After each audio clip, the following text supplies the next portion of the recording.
आप सभी को मेरा नमस्ते। मैं डॉक्टर करुणा चौधरी। तो आज हम अध्याय 2 के दो जो हमारा बहुपद है उसकी हम करेंगे प्रश्नावली 2.2। ठीक है, तो इसमें आज हम डिस्कस करने वाले हैं बहुपद के शून्य। बहुपद के जो शून्य हैं उनको हम डिस्कस करेंगे कि क्या होते हैं। ठीक है, और अगर हम एक बार कंटेंट देखें हमारा टेबल का, तो इसमें दोनों टॉपिक हमने कवर कर लिए हैं और आज हमारा होगा बहुपद के शून्य।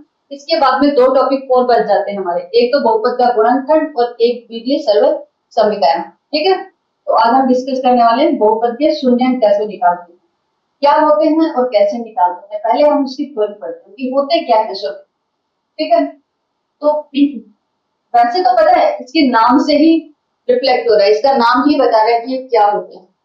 जैसे बोला इसने हमारे पता है मैथ्स की, हमारा जो मैथ्स है उसकी सबसे बड़ी खूबसूरती यही है कि इसका जो नाम होता है ना, वो नाम ही उसके कार्य को बता देता है।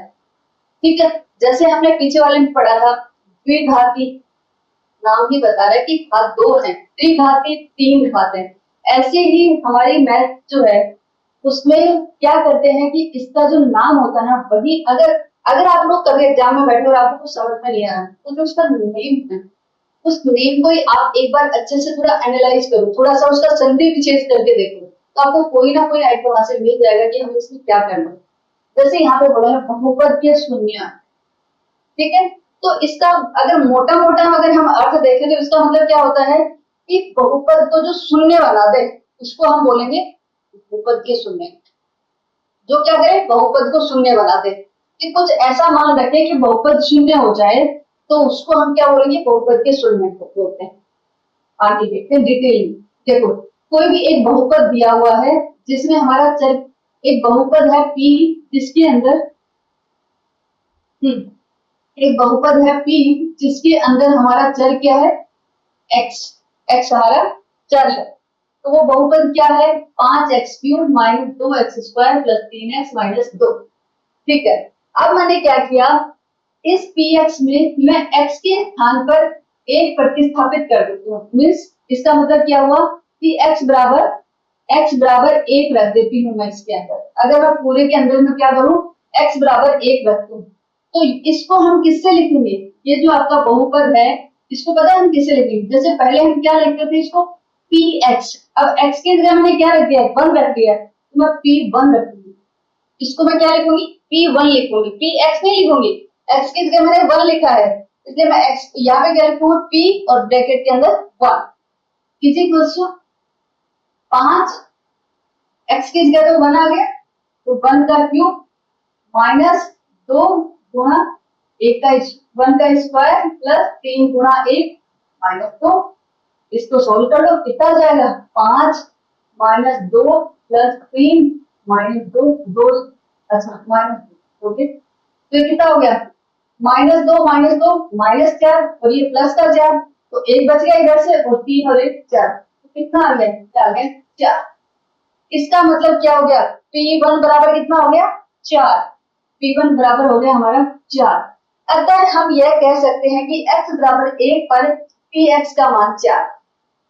समझ में आया यहाँ तक कि अगर हमने x बराबर 1 रखा तो हम ऐसा बोल सकते हैं कि हमारा जो px है उसका मान क्या है, 4 है, जब हमने किसके ऊपर, x बराबर 1 के ऊपर।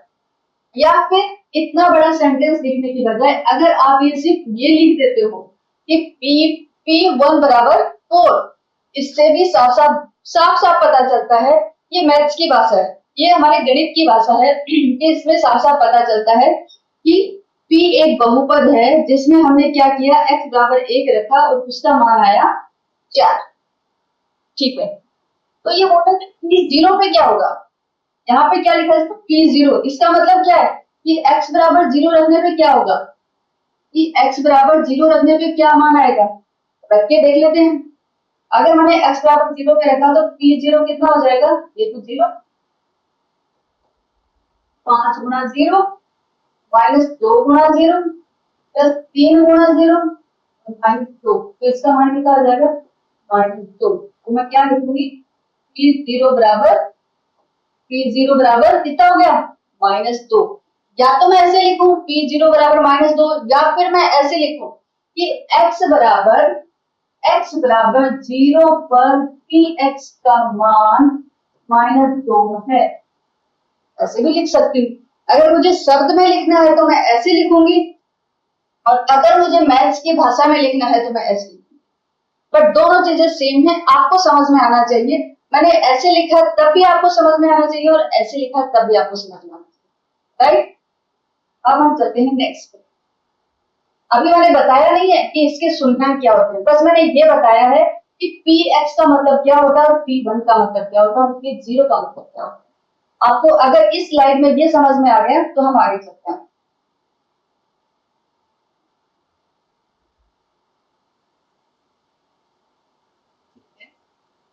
यहाँ पे हमने क्या बोला है, चरों के दिए गए मान पर नीचे दिए गए प्रत्येक बहुपद का मान ज्ञात कीजिए। मीन्स हमें क्या करना है, ये एक बहुपद है जिसको हमने px से लिखा है, और उसका मान हमें निकालना है। इसलिए क्या लिखा, px बराबर दिस एट x बराबर 1, x बराबर 1 पर इसका मान क्या होगा, तो ठीक है निकाल के देखते हैं। तो हम क्या करें, हमें क्या करना है, x बराबर 1 रखना है, तो px किस में बदल जाएगा, p1 में बदल जाएगा। 5 गुना 1 का स्क्वायर माइनस 3 गुना 1 प्लस 7, तो कितना हो जाएगा, 5 माइनस 3 प्लस 7, तो कितना हो जाएगा, इसमें से 3 माइनस कर देते तो 5 प्लस 3, 5 प्लस 4 9, p1 बराबर कितना हो गया, p1 बराबर हमारा 9, p1 बराबर कितना हो गया 9, इसका मान आ जाएगा। ठीक है, अब ये देखते हैं ये क्या बोल रहा है कि ये एक बहुपद है y चर के अंदर, तो इसका मान निकालना हमें एट y बराबर 2 निकालते हैं। y बराबर 2, तो हम इसको क्या लिखेंगे, के 2, कि y के हम क्या लिख रहे हैं 2, 2 आ गया। 3 गुना 2 की घात 3 माइनस 4 गुना 2 प्लस 4, ठीक है। यहाँ पे 3 गुना 2 की घात 3 कितना हुआ 8, 8 आ गया, माइनस 4 दूनी 8 प्लस 11, 8 किया 24, 8 किया 24 माइनस 8 यार, 24 में से 8 चला गया, कितना बचा 16।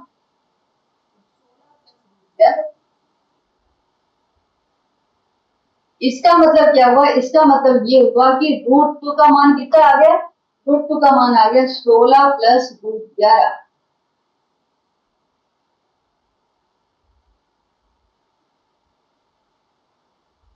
इसमें कोई प्रॉब्लम है, आई डोंट थिंक कि आप लोग को इसमें कोई प्रॉब्लम है। ठीक है, अब नीचे वाला देखते हैं। इसमें क्या दिया हुआ है, ये भी एक बहुपद है, इसका मान निकालना है p बराबर a पे, p बराबर a पे, तो ये p क्या हो जाएगा, p हो जाएगा हमारा p a, क्योंकि p बराबर तो हमें a लिखना, तो ये क्या हो जाएगा a, ओके। ये हो जाएगा p की जगह a लिख देते हैं 4 a की पावर 4 प्लस 5 a की पावर 3 माइनस 8 का स्क्वायर प्लस 6, आ गया, तो ये हो गया। आगे इसको सॉल्व करने का कुछ बनता ही नहीं। तो अगर कोई भी बहुपद दिया हो और उसका किसी एक चर की एक वैल्यू के लिए अगर उसका मान निकलवाए तो आप निकाल सकते हो, कोई दिक्कत नहीं। ठीक है, आपको निकालना आ गया होगा। अभी नेक्स्ट पे चलते हैं।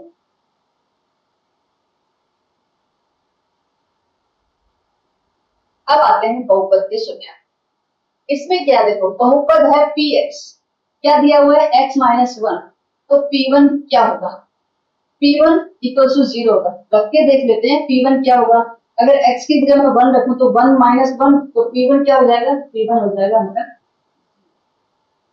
ठीक है, मीन्स px बराबर क्या दिया हुआ है, px बराबर दिया हुआ है x माइनस 1, और हम देख रहे हैं कि p1 पे क्या हो गया, ये p1 पे इसका मान 0 हो जाता है। यस, इसलिए हम यह कह सकते हैं कि एक बहुपद px का एक शून्यांक है। ठीक है, तो जो एक है, क्योंकि हमने क्या लिखा, x का मान 1 रखा है ना, यहाँ पे x बराबर 1 रखा, x बराबर 1 रखा, तो हम क्या बोलेंगे कि एक जो है, एक बहुपद px का एक शून्यांक है, ठीक है। इस एक ने इस बहुपद को जीरो बना दिया, शून्य बना दिया, इसलिए ये क्या हो गया, एक बहुपद px का एक शून्यांक है, ठीक है। याद रहेगा आप लोगों को। आगे देखो कैसे बोलते हैं, एक व्यापक रूप में इसकी परिभाषा दी है, वो भी आप लोग देखो। इसमें क्या बोला इसने, हम यह कहते हैं कि बहुपद px का शून्यांक एक ऐसी संख्या c है कि pc बराबर 0। बेस बहुपद px का शून्यांक एक संख्या ही तो होगी, जैसे यहाँ पे 1 है, वैसे ही बहुपद px का शून्यांक एक ऐसी संख्या होगी कि pc बराबर 0। मीन्स उस जो चर है, उस बहुपद के अंदर जो चर है, अगर उसका मान उस संख्या के बराबर रखें हम, तो वो क्या करती है, उस बहुपद को 0 बना देती है। समझ में आ गया, ये है शून्यांक की परिभाषा। नेक्स्ट सोच चलते हैं, बहुपद x-1 का शून्यांक इस बहुपद को 0 के समीकरण करके प्राप्त किया जाता है, अर्थात x-1 = 0, जिससे x बराबर 1 प्राप्त होता है।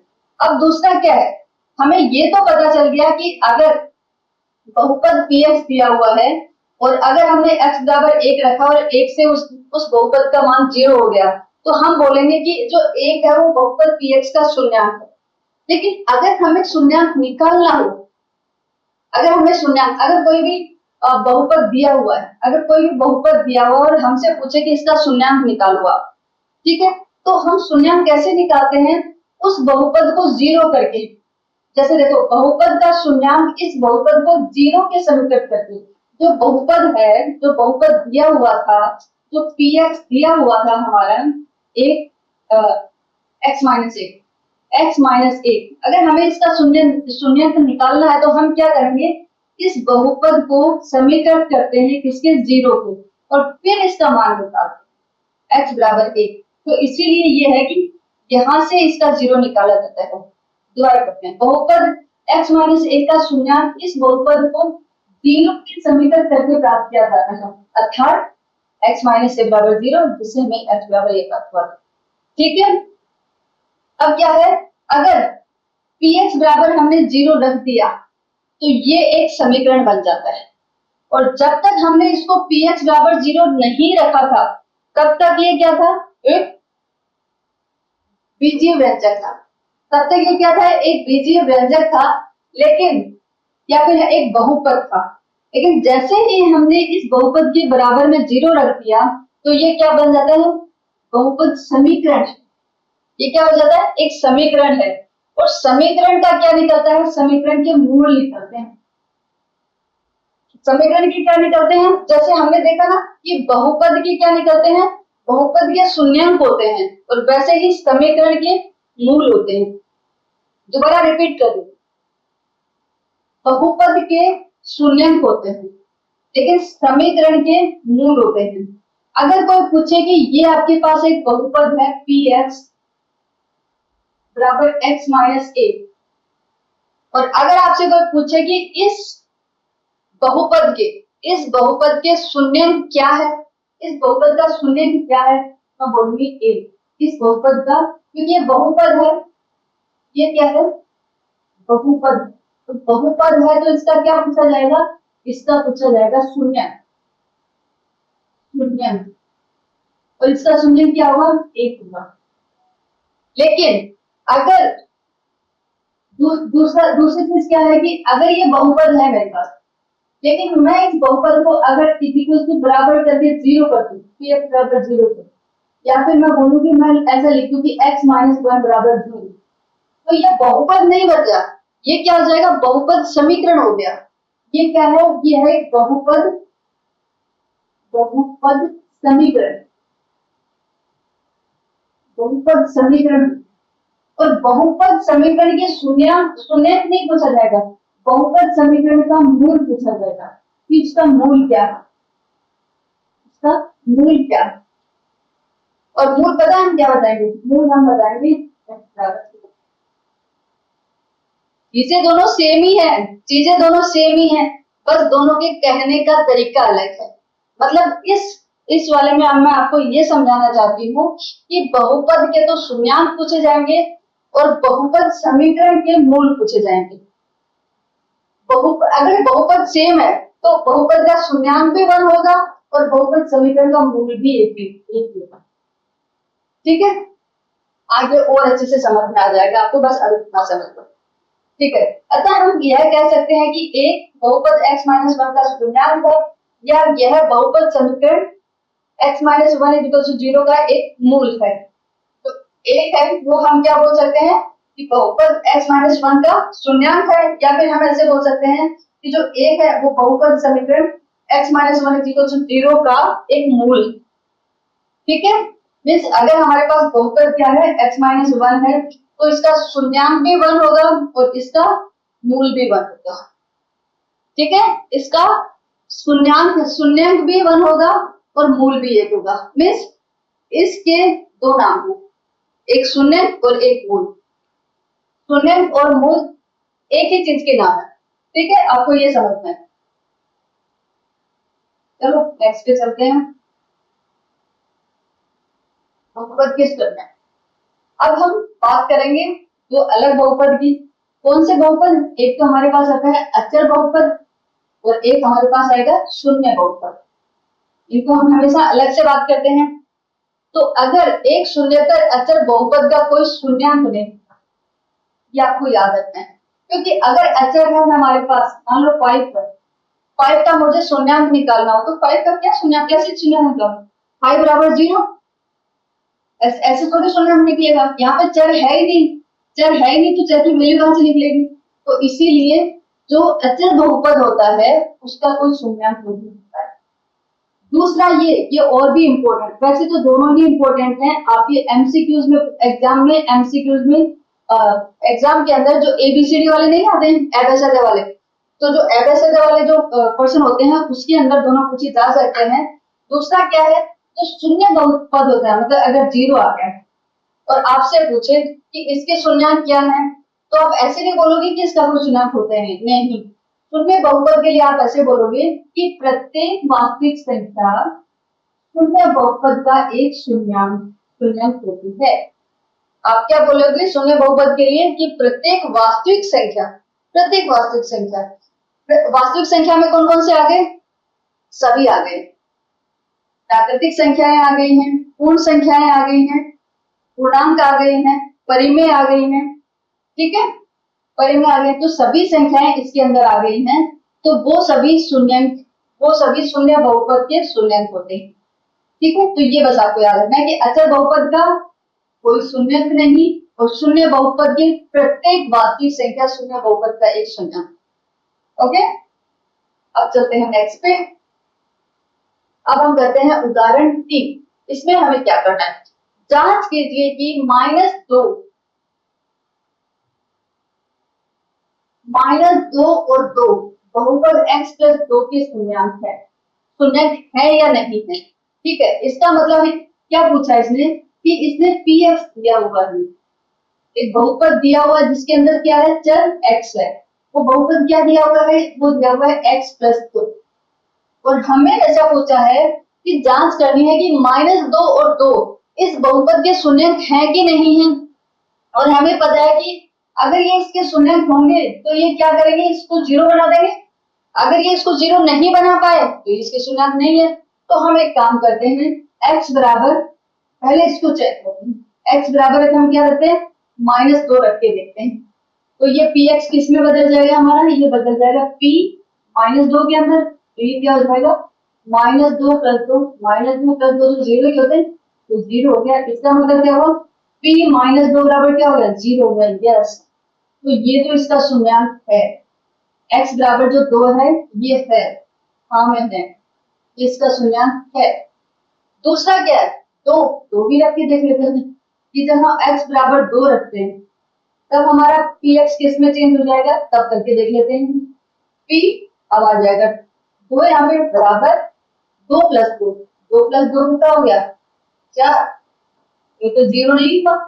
तो इसीलिए हम बोलेंगे कि जो 2 है ये इस बहुपद का शून्यांक नहीं है, इस बहुपद का शून्यंक नहीं है, क्योंकि इसने तो इसको 0 बनाया ही नहीं, इससे तो इसकी वैल्यू कितनी आ गई, 4 आ गई, तो ये इसका शून्यंक नहीं है। ठीक है, -2 है और 2 नहीं है। ओके, ऐसे आप किसी भी बहुपद का शून्यंक चेक कर सकते हो। अभी क्या पूछा है इसने, बहुपद px बराबर 2x प्लस 1 का एक शून्यंक ज्ञात कीजिए। अभी तो पहले क्या किया, मान दे दिया और फिर हमसे पूछा कि देखो ये इसका शून्यंक है कि नहीं है। लेकिन अब ये थोड़ा उल्टा पूछ रहा है। ये क्या पूछ रहा है, इसका एक बहुपद दिया हुआ है कि इसका शून्यंक निकालो, इसका शून्यंक ज्ञात करो कि इसका शून्यंक क्या होगा। और मैंने आपको बताया था कि शून्यंक निकालने का तरीका क्या होता है कि जो बहुपद दिया हुआ है उसको समीकरण करना है, किसके, 0 के समीकरण करना है। ठीक है, तो हम क्या करेंगे, अगर हमारा बहुपद दिया हुआ है px बराबर 2x प्लस 1, तो हम क्या करेंगे, px को 0 रखेंगे, px की 0 रखेंगे मतलब 2x प्लस 1 बराबर 0 रखेंगे और फिर हम x का मान निकालेंगे। बराबर कितना होगा, -1, तो x बराबर कितना हो गया, -1/2। तो इसका मतलब है कि अगर हमें इसका शून्यंक निकालना है तो कितना हो जाएगा, इसका शून्यंक होगा, इस बहुपद का शून्यंक होगा -1/2। कितना होगा, -1/2। ये इसका शून्यंक होगा। एक बार चेक करें इसका शून्यंक है कि नहीं, चेक कर लेते हैं अपनी तसल्ली के लिए। हाँ देखो, ये है px, कितना है 2x प्लस 1। हम एक काम करते हैं, x बराबर -1/2 रखें, क्योंकि हमने कहा है कि ये इसका शून्यंक है, तो शून्यंक देखते हैं, x बराबर -1/2 रख के देखते हैं, तो p कितना हो जाएगा, p -1/2 बराबर 2 गुणा -1/2 प्लस 1, 2 से 2 कट गया, फिर कितना बचा, -1 प्लस 1, -1 प्लस 1 कितना होगा, 2 होंगे, तो p -1/2 की वैल्यू कितनी आ गई, -1/2 क्या है, इस बहुपद का शून्यंक है। ठीक है, तो आपको क्या करना है, आपको सिर्फ यही निकालना है, ये सब नहीं निकालना, तो सिर्फ हमने हमारा देखने के लिए किया है। ठीक है, तो शून्यंक निकालने के लिए आप क्या करोगे, जो बहुपद दिया हुआ है उस बहुपद को समीकरण कर दो, किसके, 0 के बराबर रखो, उसको 0 के बराबर रख के फिर x का मान निकालो, तो जो x का मान होगा वही जो मान है उसी को हम शून्यंक बोलते हैं। ओके, चलो नेक्स्ट पे चलते हैं। ये है हमारा उदाहरण 5। तो उदाहरण 5 में हम देखते हैं कि क्या दिया हुआ है, सत्यापित कीजिए कि 2 और 0 बहुपद, यस,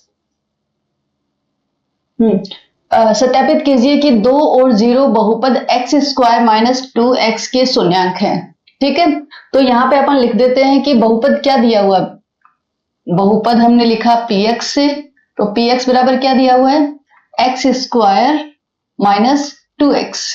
ठीक है, अब हमें यह सत्यापित करना है कि 2 और 0 इसके शून्यंक हैं कि नहीं है। अगर 2 और 0 इसके शून्यंक होंगे तो वो क्या करेंगे, इसमें उसकी वैल्यू रखने पे, x = शून्यंक रखने पे जो हमारा बहुपद है वो क्या हो जाएगा, 0 हो जाएगा। तो हम एक बार चेक कर लेते हैं, पहले 2 के लिए चेक कर लेते हैं। x बराबर हम लिखते हैं 2, x बराबर 2, तो वो हम ये जो बहुपद है हमारा इसमें लिख के देख लेते हैं। p, तो अब px नहीं, अब कितना हो जाएगा, p2 बराबर कितना हो जाएगा, 2 की पावर 2, 2 की पावर 2 माइनस 2 गुणा 2, तो ये कितना हो गया, 2 की पावर 2 कितना, 4, 4 माइनस 4 कितना हो गया, 0 हो गया।